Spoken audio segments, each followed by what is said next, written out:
आपका next time news में।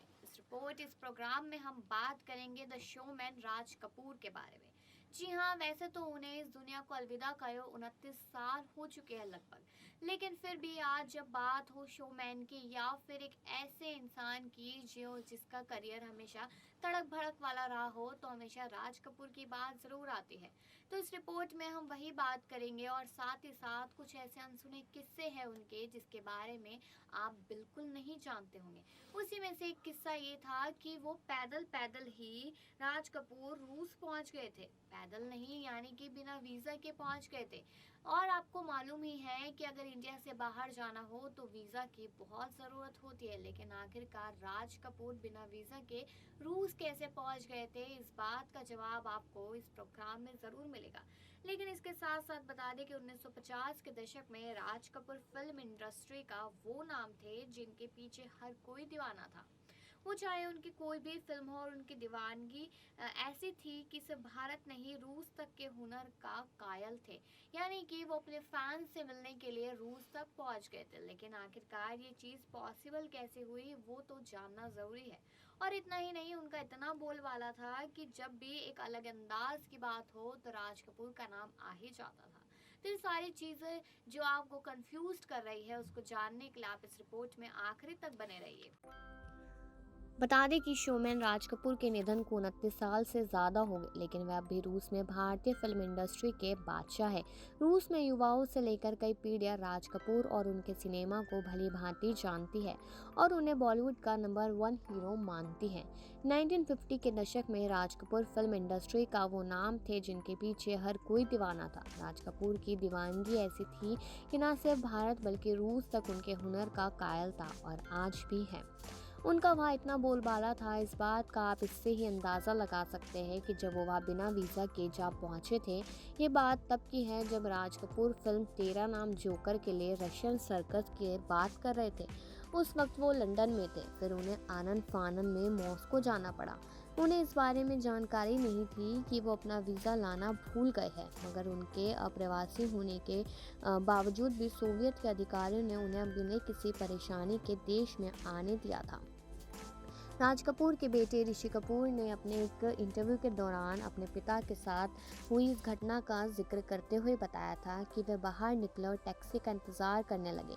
तब तक लोगों ने उन्हें पहचान लिया कि राज कपूर मॉस्को आए हुए हैं। उनकी टैक्सी आई और वो बैठ गए, पर अचानक उन्होंने देखा कि टैक्सी आगे बढ़ने के बजाय ऊपर की ओर उठ रही है। लोगों ने उनकी कार को अपने कंधों पर उठा लिया था।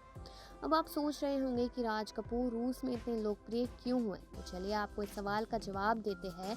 हम वहां से शुरू कर सकते हैं जब सबसे पहले बॉलीवुड की फिल्में, खासकर हिंदी फिल्में, सोवियत यूनियन पहुंची। अक्सर दो देशों के बीच का राजनीतिक माहौल वहाँ के कल्चरल एक्सचेंज में बहुत बड़ी भूमिका निभाता है। भारत ने स्वतंत्रता से पहले अप्रैल 1947 में ही रूस के साथ अच्छे संबंध बना लिए थे। 1950 में ये संबंध और बेहतर हो गए जब प्रधानमंत्री नेहरू ने कोरिया युद्ध के दौरान अमेरिका के दबाव में आने से मना कर दिया था। भारत के इस निर्णय से सोवियत यूनियन को काफ़ी प्रभावित किया, पर इस रिश्ते में मोड़ तब आया जब क्रूर तानाशाह स्टालिन का 1953 में निधन हो गया। इसके बाद थोड़े नरम दिल माने जाने वाले निकिता सरगेविच खुकेशकर ने सत्ता संभाली और उन्होंने स्टालिन की कट्टर नीतियों से सबको राहत दी। उनके आ जाने से भारत को भी फायदा हुआ। निकिता के आने से सबसे पहले कल्चरल इंपोर्ट जैसे कि फिल्में सोवियत जाने लगी और साल 1954 में राज कपूर की आवारा को सोवियत में एक नया मार्केट मिल गया और इस तरह से हिंदी फिल्में, खासकर राज कपूर, देवानंद व दिलीप कुमार की फिल्में रूस का रुख करने लगी। वैसे तो रूस में रिलीज होने वाली पहली बॉलीवुड फिल्म छिन्नमुल थी, मगर राज कपूर की फिल्म आवारा और श्री 420 ने रूसी दर्शकों को हिंदी सिनेमा का दीवाना बनाया था। मगर उनकी फिल्म आवारा ने उन्हें रूस में वो शोहरत दिलाई जो आज तक किसी और बॉलीवुड स्टार को वहाँ नहीं मिली। फिल्म का गाना मेरा जूता है जापानी वहाँ पर काफ़ी प्रसिद्ध हुआ था। गाना रूसियों को इतना बढ़िया लगा कि बच्चे, बूढ़े और बड़े ही नहीं, सरकारी लोग भी इसके दीवाने हो गए थे। दरअसल अनजाने में ही सही, पर उनके इस गाने ने रूस को जापान से ऊपर बताया था।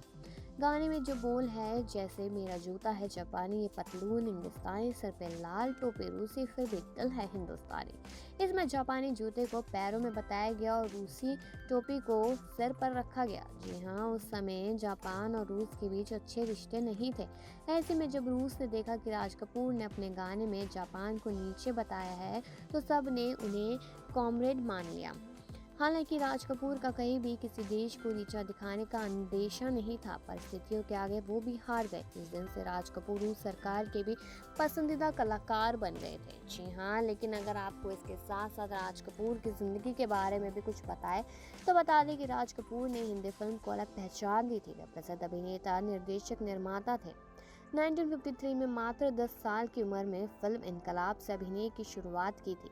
मेरा नाम जोकर, संगम, अनाड़ी, जिस देश में गंगा बहती है, उनकी कुछ बेहतरीन फिल्में रही। बॉबी, राम तेरी गंगा मैली, प्रेम रोग जैसी हिट फिल्मों का निर्देशन भी किया। 1971 में पद्म भूषण और 1987 में दादा फाल्के पुरस्कार से सम्मानित हुए। तो आपको और भी कुछ बता देते हैं कि राज कपूर का जन्म 14 दिसंबर 1924 को पेशावर में हुआ था, यानी कि जो पाकिस्तान में है। उनका जन्म पठानी हिंदू परिवार में हुआ था। उनका बचपन का नाम रणबीर राज कपूर था।